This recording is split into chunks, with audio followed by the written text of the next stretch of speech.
天翼神君见状，眼中顿时涌现一抹火热之色，大手一挥，顿时将那炫白色的火莲一把抓了过来。然而就在天翼神君的手掌落在那炫白色的火莲之上时，炫白色的火莲陡然一颤，在他那死亡的惊骇目光中直接爆炸开来，一道被刻意压制后的无比恐怖狂暴能量霎时间将天翼神君席卷了进去。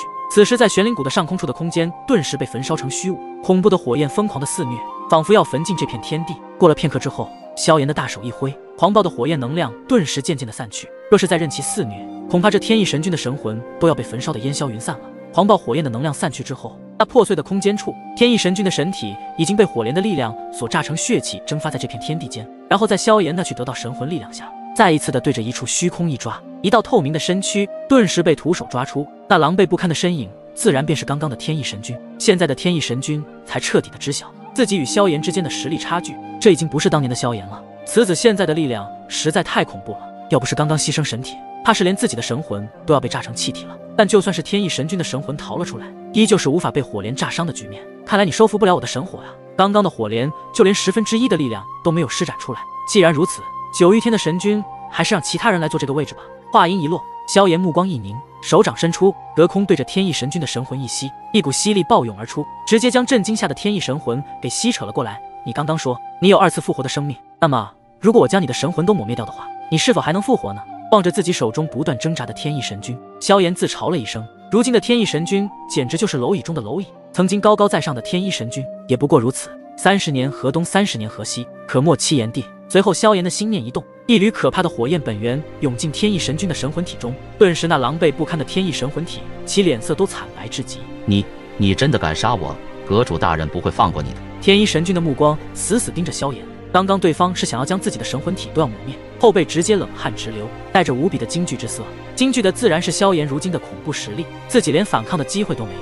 他方才明白，这萧炎的实力已经到了一个他都已经无法看穿的层次。一想到此，天翼神君惊骇不已。短短数几10年的时间，这小子的实力便已经超越了他，这怎么可能呢？怎么样，当年杀我的气势去哪了？见到那一脸阴晴不定的天翼神君，萧炎笑着说道：今日来此，不仅要杀了你，还要灭了你整个玄灵谷，只为一雪当年之耻，以其人之道，还治其身之身。我知道你现在比本神君强大很多，不过我还是劝你不能杀我。我们神君的身上都有联盟专门制作的命牌，一旦碎了，那么阁主大人一定会知晓我陨落的事情。所以你今日之举是在挑衅那位神秘阁主大人。天翼神君咬牙切齿，直接是再次搬出神秘阁主，希望有一点震慑作用。毕竟那位神秘阁主大人的实力深不可测。闻言，萧炎也只是在心中喃喃了一声，没想到还在天翼神君的口中得知了一位神秘阁主。看来这位神秘阁主就是9大神君之上的高层级别人物了吧？记得那位神秘阁主应该与元尊交过手，不过在元尊的手里，那位神秘阁主的实力再深不可测，也不是元尊的对手。想到这里时，萧炎目光灼热，希望有朝一日自己也能达到元尊这样的神境领域。只是淡淡一笑，旋即直接释放出炙热的火海，将天翼神君团团包围其中。恐怖的高温令的天翼神魂体都有些虚化了。见到萧炎如此果断的动作后，天翼神君终于是感到恐惧了。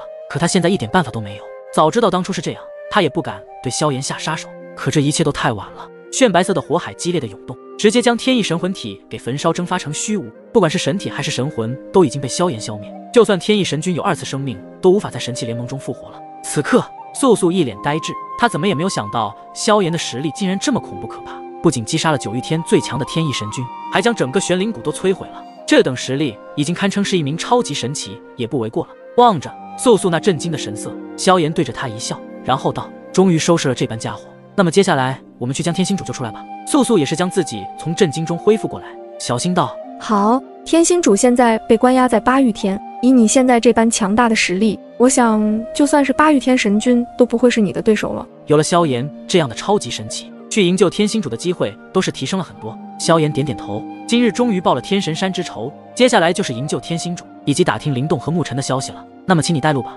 ，9玉天神阁的路你比我会更加的熟悉。当即素素直接看向9玉天神阁的一处区域，化为一道流光，朝着那天际掠去。萧炎也紧跟其上，时间紧迫，萧炎的行动必须要快。与此同时，9玉天神君被杀玄灵谷被覆灭的消息很快就传了出来，直接令得整个9玉天都炸开了锅一样，无比的沸腾。而且这样的消息一放出来，竟然还查不到究竟是什么人干的事情，根本就无法查到击杀天翼神君摧毁玄灵谷的那个出手之人。很快在神奇联盟的某一处空间中，这里充满着浓郁的死气，简直就无法让一名正常人在这里生存。仿佛这里更是一些死去的神体以及神魂该生存的最佳之地。天一的命牌消失了，究竟是什么人对天一下如此杀手，将其神体和神魂都磨灭？一道充满阴寒诡异的声音在这死气沉沉的空间中低沉响起。